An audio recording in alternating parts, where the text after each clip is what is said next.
Sir नमस्कार. मी दैवशाला जगदीश बारदेवाड. माझे पती जगदीश लिंगण्णा बारदेवाड हे जिल्हा पुरवठा अधिकारी म्हणून इथे कार्यरत आहेत. मी आमच्या लग्नाला 21 वर्ष झालेली आहेत. मला त्यांच्याकडून लेकरं आहेत. माझी मोठी मुलगी सेकंड इयरला आहे, माझा भैया हा 3रीला आहे, माझी दीदी 6वीला आहे. त्यांनी माझ्या मुलाचं जात प्रमाणपत्र देत नाहीयेत आणि म्हणजे सेवा पुस्तिकेवर नावे लावायला तयार नाहीत. घर सोडून आज 2 वर्षापासून राहिलेले आहेत आणि आज उपोषणाला बसण्यासाठी माझं घर रस्त्यावर येत आहे. आमच्या घर जे आहे पती पत्नी दोघांच्या नावावर घराची रजिस्ट्री आहे. घराचे हप्ते थकीत झाल्यामुळे घर लिलाव व्हायले. वारंवार त्यांच्या हातपाया जोडून मी विनवणी केली. बंधन बँक आज घराला सील ठोकत आहे. मी रस्त्यावर येऊन बसलेली आहे, माझे लेकरं आणि मी. आणि ही सगळी वेळ माझे पती परमेश्वर जगदीश लिंगण्णा बारदेवाड यांनी आमच्यावर आणून ठेवलेली आहे. म्हणून मी अमर उपोषणासाठी इथं बसले.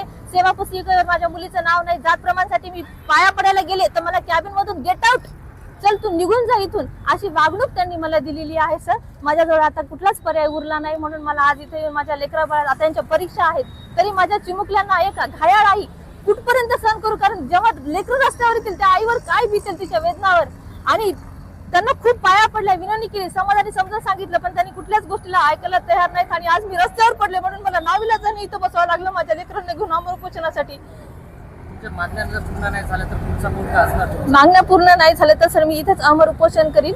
कारण मी हक्काची भीक मागण्या काय करते सर, माझ्या नवऱ्याने माझ्या लेकरांना वेळ द्यावा, प्रेम द्यावं, एवढी मागणी आहे. त्यांनी लेकराची कागदपत्र करावेत, एक पती म्हणून कर्तव्य करावे, एक पिता म्हणून कर्तव्य करावे. चांगल्या पदावर आहेत त्यांनी त्यांचं कर्तव्य पार पाडावं, बस एवढीच अपेक्षा आहे. माझ्या मागण्या वावग्या नाहीयेत सर. मी बॅनरवर माझ्या मागण्या टाकलेल्या आहेत.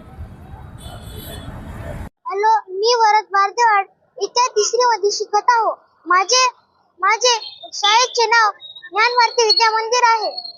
माझी परेशानी हे होत आहे की आमच्या शाळेच्या फीस भरायला व आर्चरीचे खर्च करायला मम्मीला पैसे नाहीत व घराचे हप्ते भरण्यासाठी आमच्याकडे पैसे सुद्धा नाहीत.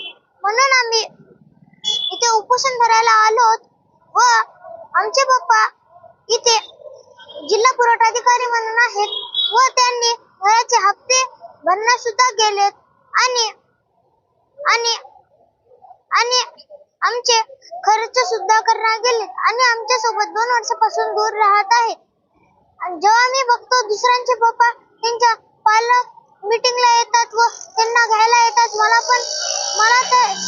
ते सगळे मुलं चिडवतात व म्हणतात की अरे तुझे पप्पा नाहीत का, असं म्हणून मला दुःख वाटते. म्हणून मी इथं अमर उपोषणासाठी इथं आलो आहो. मागणी काय?